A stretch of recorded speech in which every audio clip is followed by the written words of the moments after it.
मंच पर उपस्थित श्रद्धेय श्री राम बोरासी जी, श्रद्धेय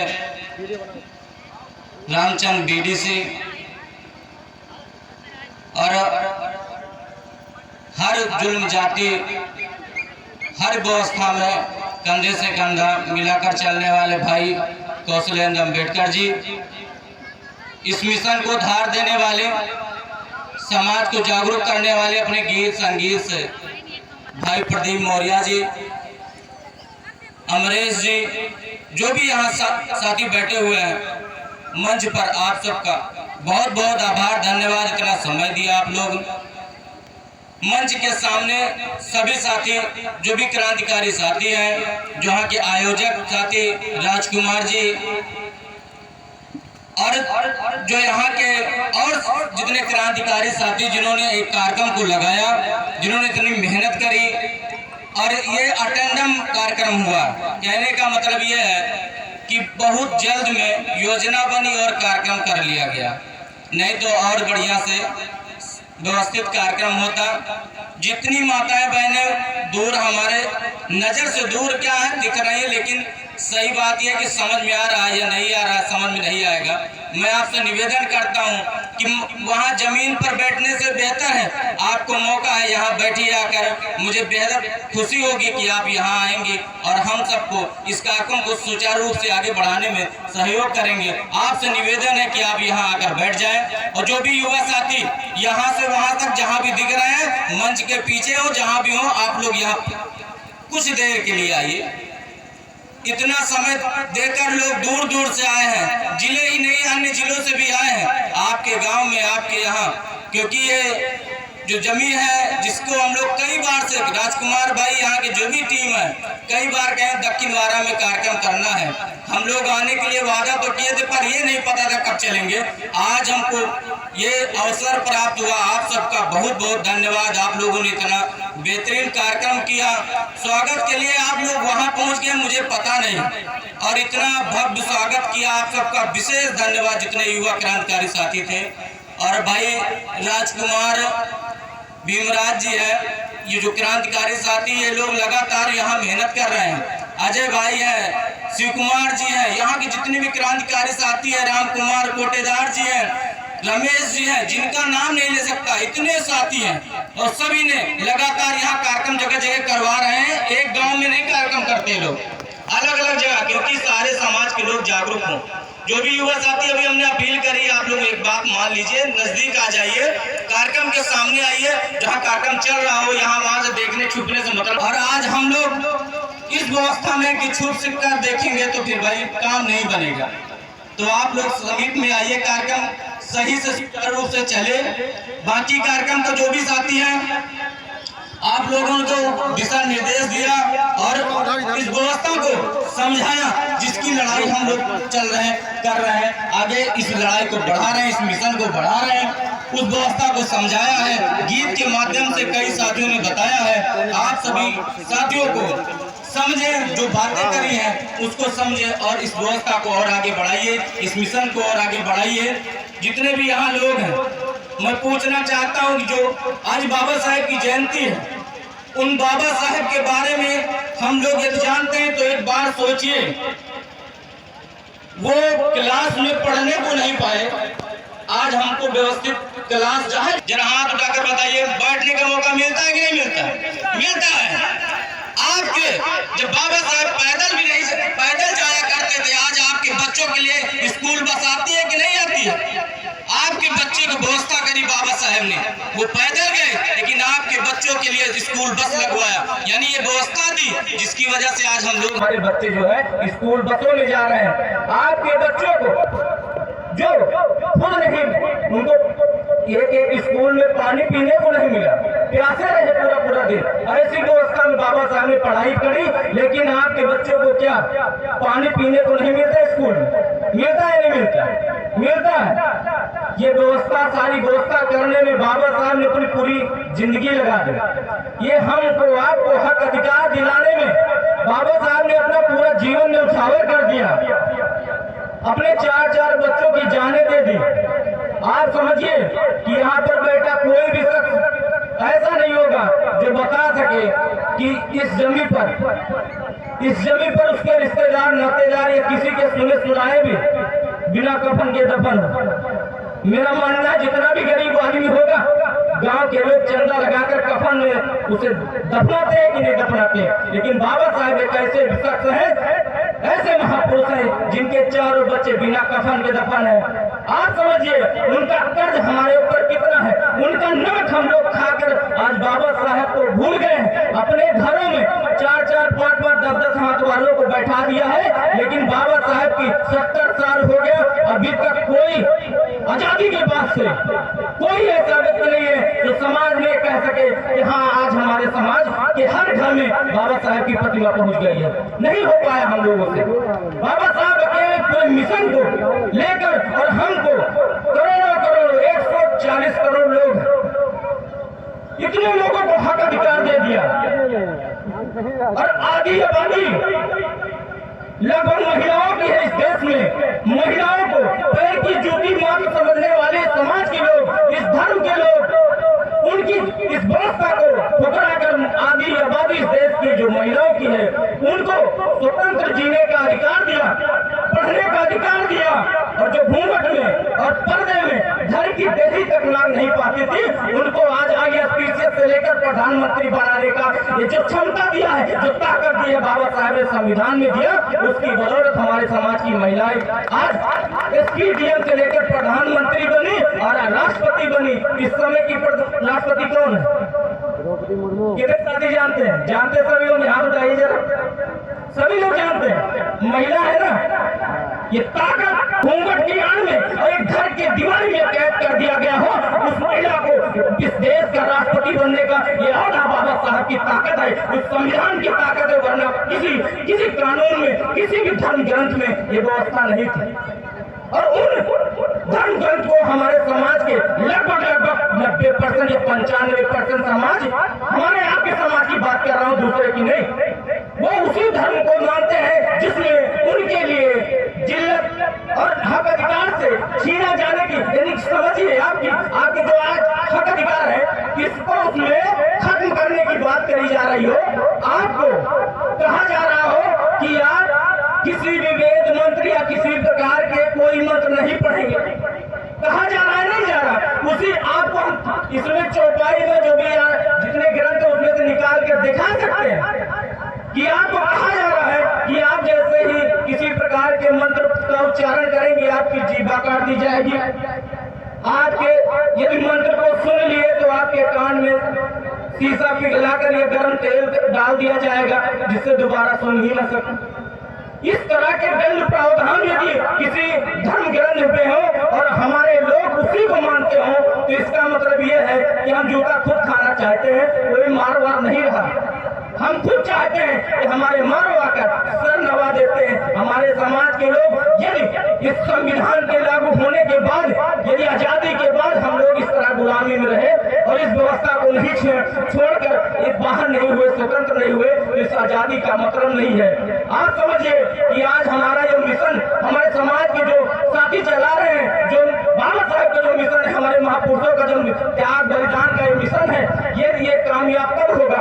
जब आप इस व्यवस्था से बाहर निकलकर इस आजादी का सही मतलब समझेंगे और अपने समाज को आजादी का महत्व समझाएंगे। सबसे बड़ा व्यवस्था है इस देश में, यदि परिवर्तन चाहिए तो सबसे बड़ी व्यवस्था है मतदान की, और उस व्यवस्था को हमारे समाज के लोग सबसे बेकार व्यवस्था बनाकर रख दिया। जितने भी राजकुमार भाई और जितने भी साथी इधर को देखिए भाई, व्यवस्था आपके हाथ में है, आप ही इधर उधर करेंगे मजा नहीं आएगा। आप समझिए कि सारी व्यवस्था, सारी सिस्टम राजनीति से चलती है और राजनीति में मतदान का सबसे बड़ा महत्व है, और मतदान हमारे समाज को आता नहीं, करना कहाँ करना। इस व्यवस्था को समझते नहीं है तो कैसे हम लोग इस व्यवस्था में अपने आप को स्वतंत्र कर पाएंगे, हक अधिकार छीन पाएंगे। आज के लिए संविधान में सारे हक अधिकार हैं। आज कितने अनुच्छेद, कितनी धाराएं, कितनी व्यवस्था जो है अभी लागू नहीं है आजादी के बाद, बल्कि संविधान लागू है, लागू होने के बावजूद उसको निष्क्रिय रखा गया है। आपको हमको पढ़ना होगा, समझना होगा, तब हमारे समाज को आज जितनी भी माताएं बहनें काफी संख्या में बैठी हुई है, आप लोग घर से निकल के आई हैं, जितने भी लोग अभी घर में हैं उनसे जाकर बताइएगा, समझिएगा कि क्या हमारे हक अधिकार के लिए क्या आपको आज ही अनुभव होगा कि आपको क्या पहले इस तरह का अधिकार था जो बाजार आप चली जा रही हैं, जिससे चाहे गाड़ी से जाए या पैदल जाए या खुद गाड़ी चला के जाए, कोई अधिकार था ये पहले नहीं था।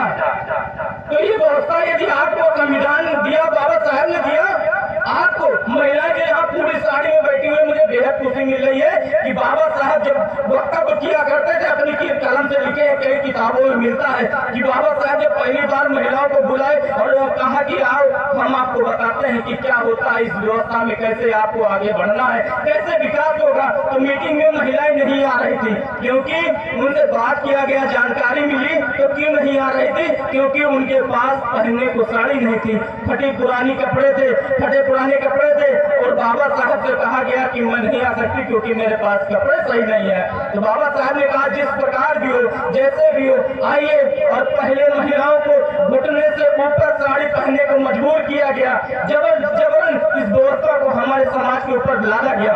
और पहले महिलाओं को यही केरल का वहाँ का एक नगेली जो महिला है उनकी कहानी आप समझेंगे तो इस दर्दनाक है। उस एरिया में जो वहाँ के सामंतशाही शासन चल रहा था, उसमें क्या हुआ कि महिलाओं को खासकर जो शूद्र है, शूद्र मतलब SC ST OBC, इसमें जितने भी लोग हैं सब शूद्र हैं और शूद्रों की महिलाओं को, उनकी बेटियों को, उनकी बहनों को स्तन तक ढकने का अधिकार नहीं था। ये व्यवस्था थी हमारे समाज की, उसी व्यवस्था को आज भी मार रहे हैं, नकार नहीं रहे हैं। कितने लोग इस व्यवस्था को जानते नहीं है, बस ढोए जा रहे हैं। सारी व्यवस्था कहती है कि मान लो, और बाबा साहब और बुद्धवादी व्यवस्था कहती है पहले जानो फिर मानो, फिर व्यवस्था को समझो और अपने समाज में प्रचार करो, उस व्यवस्था को बढ़ाओ। जितने भी यहाँ बहुत से तमाम साथी बैठे हुए हैं, आप लोगों से कहना चाहता हूँ, यदि यहाँ मौर्य समाज के साथी बैठे हों, जितने भी साथी मौर्य समाज के बैठे होंगे, पूर्वी समाज के बैठे होंगे, यदि मौर्य समाज के आप बैठे हो तो सम्राट अशोक का इतिहास पढ़ो। यदि आप मौर्य समाज के यहाँ हो तो आप बृहद्रथ के साथ हुए उच्छल को पढ़ो, अपने इतिहास को पढ़ो, फिर आपको पता चल जाएगा कि कौन आपके साथ छल किया और कौन आपको बर्बाद किया, आपकी सत्ता को काबिज कर दिया और छल कपट से मारकर आपकी सत्ता को छीन लिया। यदि ये आप पढ़ ले गए तो आप RSS और मलवादी व्यवस्था में नहीं जाएंगे, कभी नहीं पढ़ेंगे और इस व्यवस्था के साथ कभी नहीं मिलोगे। यदि कुर्मी समाज के यहाँ साथी बैठे हों या संभाजी महाराज हो, चाहे जितने भी उनके समाज के, चाहे जितने भी क्रांतिकारी महापुरुष पैदा हुए, अपने इतिहास को पढ़ ले तो वो कभी भी RSS के चंगुल में नहीं फंसेंगे। यदि यहाँ कोरी समाज के साथी बैठे हों, महिलाएं बैठी हों, गांव गुरबा हमारे समाज के हर बिरादरी के लोग होंगे, मैं उनसे पूछना चाहता हूँ कि आपके समाज की जो महिला थी, जो वीरांगना थी, क्या आप उनका नाम जानती हैं? कोई समाज की महिला कोई नाम जानता है? जरा नाम हाथ उठाकर बताइए। कोई समाज के जितने भी साथी यहाँ नहीं है, नाम जानते हैं? हाँ बताइए आप। झलकारी बाई, ये ऐसे लोग जानेंगे, अपने समाज को बताएंगे, इस व्यवस्था से हमारे लोग जागरूक होंगे। और उन्होंने क्या किया है, क्या आप लोग जानते हैं? आप समझिए कि अपने इतिहास को पढ़िए। आज इतिहास से आपके इतिहास को खत्म कर दिया गया, उन पन्नों को धूमिल कर दिया गया, फेंक दिया गया, फाड़कर लिखा भी नहीं गया। आपके क्रांतिकारी विषय को, उस इतिहास को लिखा ही नहीं गया, उसको रूपांतरित करके अपने कोर कल्पित कहानी में गढ़ दिया गया। जो बताया गया कि वीरांगना भाई कोरी समाज की है, उनको क्या किया गया? लक्ष्मीबाई, रानी लक्ष्मीबाई बना दिया गया और उनके त्याग बलिदान, उस क्रांति को खत्म कर दिया गया। इसीलिए आपको अपने इतिहास को पढ़ना होगा। और जिनने इस साजिश करके आपके इतिहास को खत्म किया, आप इस पढ़ ले गए तो आप इस व्यवस्था में नहीं जाएंगे। जो भी यादव समाज के यहाँ साथी बैठे होंगे, आप अपने इतिहास को, महिषासुर को पढ़िए। अपने इतिहास में और जितने भी क्रांतिकारी पैदा हुए, उनके इतिहास में उनके साथ जो हासिल हुआ, उनके साथ जो छल हुआ उसको पढ़ेंगे तो आप भी नहीं जाएंगे, आपसे तो इस व्यवस्था में नहीं जाएंगे। और इस व्यवस्था में यदि आप पासी समाज के अधिकतर मेरी नजर में भी बहुत से साथी होंगे, यहाँ पर पासी समाज के जितने भी साथी हैं, रायबरेली के बीरा पासी हैं, आप भी बताइए कि जितने भी यहाँ साथी बैठे हुए हैं उनके इतिहास को कोई जानता है? आपके साथ जितने भी राजा रजवाड़े रहे, बहुत से लोग कहते हैं कि हमारे समाज के राजा, जो खासकर पासी समाज के लोग आधे से ज्यादा बरगलाए हुए हैं, बाबा साहेब को ही गाली दे रहे हैं। मैं चाहता हूँ कि आपसे पूछता हूँ, अपने समाज के उन साथियों से पूछता हूँ जो मिशन से भटक कर और उस व्यवस्था में ही पीछे पीछे धो रहे हैं, उनका कभी कांवड़ धोया करते हैं, कभी व्यवस्था में क्या करते हैं। यदि पासी समाज के साथी बैठे हों तो उनसे पूछना चाहता हूँ कि बीरा पासी जो रायबरेली ने पूरे अवध का नेतृत्व करते हुए 1857 की क्रांति में अंग्रेजों से लोहा लिया, उनकी इस वीर गाथा को कोई लिखा, क्या उनको महत्व दिया गया? आपके साथ लगातार छल हुआ और वहाँ राणा बेनी माधव जो हमें विवादित बयान दे रहा हूँ, मैं जानता हूँ इस वीडियो को कोई देखेगा तो अपील करेगा, मैं खुले तौर पर कह देना चाहता हूँ कि हमारे समाज के उस क्रांतिकारी जिसके ऊपर लगभग मैं जानता हूँ कि 50,000 का इनाम उस समय था जब एकन्नी चमन्नी दुअन्नी का बहुत महत्व था। इस देश में जब एकन्नी चमन्नी दुअन्नी का महत्व रहा तब हमारे महापुरुष के ऊपर 50,000 का इनाम था। ऐसे ही कोई 50,000 का इनामी अंग्रेज नहीं घोषित किए थे, उन्होंने क्रांति करी थी, उन्होंने इस व्यवस्था को चैलेंज किया था, तब मजबूरन उनको पकड़ने के लिए 50,000 का इनाम रखा गया। और उसके राजा को, वो सेनापति थे, सेनापति के ऊपर 50,000 का इनाम और उसी राज्य के राजा के ऊपर 5,000 का इनाम। आप समझ सकते हैं क्रांति किसने करी होगी, क्रांति किसने करी होगी, आप इस बात को समझ सकते हैं। लेकिन उस क्रांति का क्या हमारे इतिहास को क्या लिखा गया?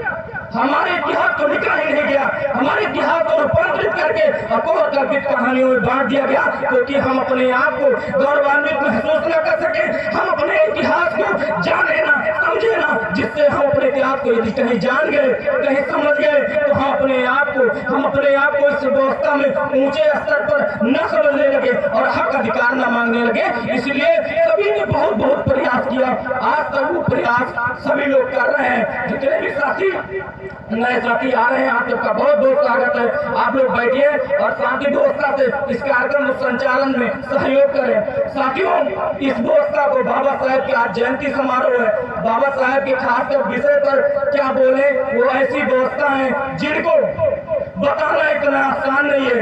कोई व्यवस्था ऐसा नहीं है कि सुबह से शाम तक बताया जाए और वो किताब खत्म हो जाए। बाबा साहेब वो व्यवस्था है जिनको पढ़ते रहो, उनकी विचारधारा समझते रहो, आपको आपकी हमारी पूरी उम्र बीत जाएगी और बाबा साहेब की प्रशंसा, बाबा साहेब के किए गए कार्य, हमारे उस महत्व को हम लोग नहीं जान पाएंगे। और जानना है तो उनको पढ़ना होगा, इस व्यवस्था को आगे बढ़ाना होगा, जिससे बाबा साहेब का जो मिशन था, बाबा साहब की जो सोच थी, उसको हमको आपको समझना होगा। बाबा साहब ने और हमारे महापुरुषों ने जो व्यवस्था दी उसमें 3 चीजें दी है। मैं लगातार बहुत से मंचों में कहता आया हूँ कि 3 चीजें आपको नहीं करनी। साथियों, विशेष तौर पे कहना चाहता हूँ कि जो फोटो खींच रहे हैं साथी, अब आकर बैठ जाए और कार्यक्रम को से चलने दे। 3 चीजें आपको नहीं करनी है। कौन कौन सी चीजें नहीं करनी है? सबसे बड़ी चीज ये है कि जो आपके आरक्षण जिसकी वजह से हमारे आपको हक अधिकार मिल रहा है, जो आपके आरक्षण का विरोध करता हो, जो आपके समाज का विरोध करता हो, जो आपको अच्छी अच्छी गाड़ियों से, अच्छे कपड़े पहनने से विरोध करता हो, जो आपको नहीं चाहता कि आप अच्छे स्तर पर अपने समाज का विकास करें, आप ऊपर जाएं, जो आपको शोषण आपके साथ करता हो, उसको क्या नहीं करना है? 3 चीजें नहीं कर रही है। पहली चीज, जो सम्मान नहीं देता उसे सम्मान देना बंद करो, जो सम्मान नहीं देता उसे सम्मान देना बंद करो। एक फाजी की चीज है, जब सम्मान वो नहीं दे सकता तो हम उसके पीछे बाबूजी नंबरदार करने पीछे तलवार चाटने नहीं जाएंगे। हमारे समाज को स्वाभिमानी होना पड़ेगा। हम किस देश के शासक रहे हैं, हम इस देश के वास्तविक राजा हैं, हम इस देश के वास्तविक मूल्यवासी राजा हैं। और हम आज इस व्यवस्था में कितने हारे हुए, पीड़ित, सताए हुए गुलामों की तरह यहाँ जिल्लत की जिंदगी जी रहे हैं। इस आजादी के बाद भी हमारे लोग आज इस व्यवस्था में उनको 5 किलो राशन मिलता है और कितनी व्यवस्था हमारी छूटी जा रही है, हक अधिकार छीने जा रहे हैं, उसको नहीं समझ रहे हैं। इस व्यवस्था में समझिए कि आपको राशन की लाइन में खड़ा करके क्या किया जा रहा है, और आपको वो व्यवस्था नहीं देंगे जहां से आप राशन बांट सको, जहां से आप राशन किसी को दे सको, उस व्यवस्था में नहीं चाहते। आपको राशन की लाइन में लगाकर पूरी हक अधिकार को छीन लिया गया। इस व्यवस्था को समझिए। जितने भी साथी अभी तक तो आवाज उठाए हैं, सभी ने नौकरियों में और सारी व्यवस्थाओं में जो व्यवस्था की बात करी है प्रदीप मौर्य जी ने, वो अपनी जो है कि कविताओं में बोले। उस कविताओं में जो पंक्तियां थी उनमें कहा गया कि लोग वोट मांग रहे हैं संविधान बदलने के लिए, 400 सीटें इसलिए चाहिए क्योंकि संविधान बदल सके। और संविधान क्यों बदलना चाहते हैं, इस महत्व को समझिए। संविधान इसलिए बदलना चाहते हैं क्योंकि उस संविधान ही आड़े हाथे आता है। जब आपके ऊपर कोई शोषण करता है तो सबसे पहले कहाँ जाते हो? कोई मंदिर में जाता है क्या? सबसे पहले मारपीट आपके साथ होती है, शोषण होता है तो थाने में जाते हो, और थाने में जाने की व्यवस्था संविधान ने दी है। तब उनको दिक्कत हो जाती है, उनके ऊपर मुकदमा लिख जाता है, कार्रवाई हो जाती है। इसलिए वो चाहते संविधान न हो। दूसरी चीज, जब आपको किसी भी प्रकार से बीमार होते हैं, किसी प्रकार से अस्वस्थ हो जाते हैं, तो सबसे पहले कहाँ जाते हैं? किसी मंदिर या किसी व्यवस्था में जाते हैं क्या? नहीं जाते, अस्पताल जाते हैं। अस्पताल जाते हो तो संविधान 1 रुपए की पर्ची जो कटवाते सरकारी अस्पताल में, और आपका इलाज हो जाता है। ये व्यवस्था भी संविधान ने दिया है, संविधान ने बाबा साहब ने दिया है। तो आप इस व्यवस्था को समझिए।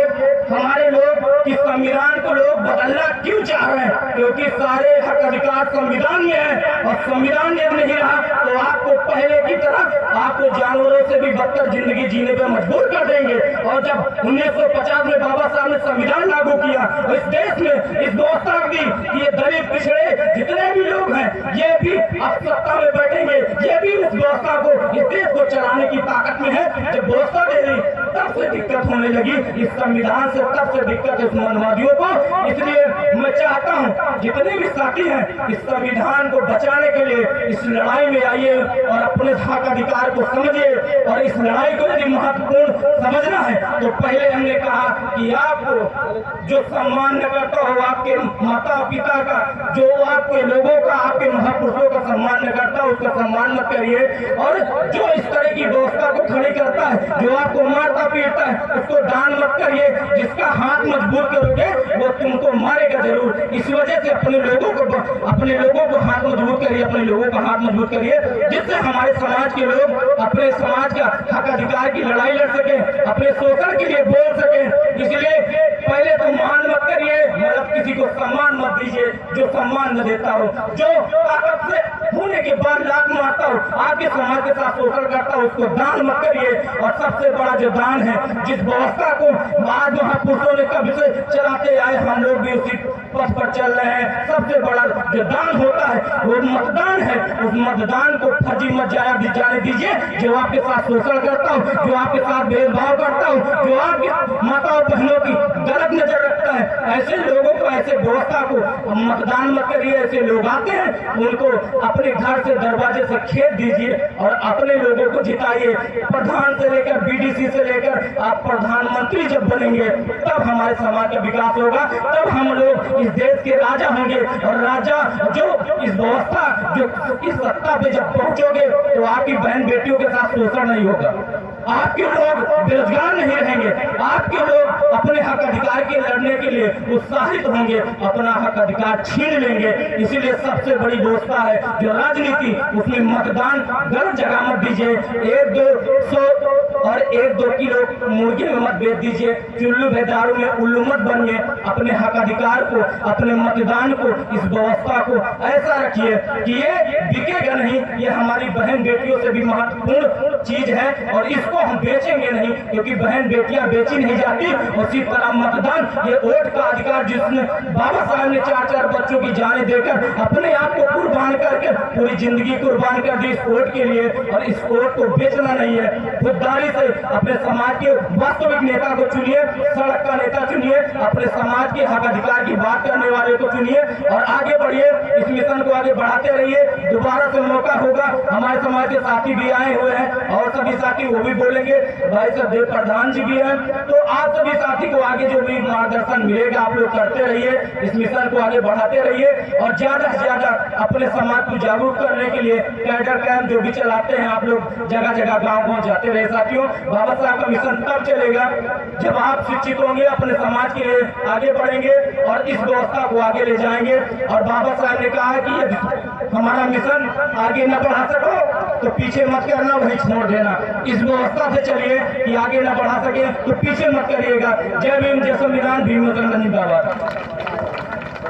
बहुत धन्यवाद।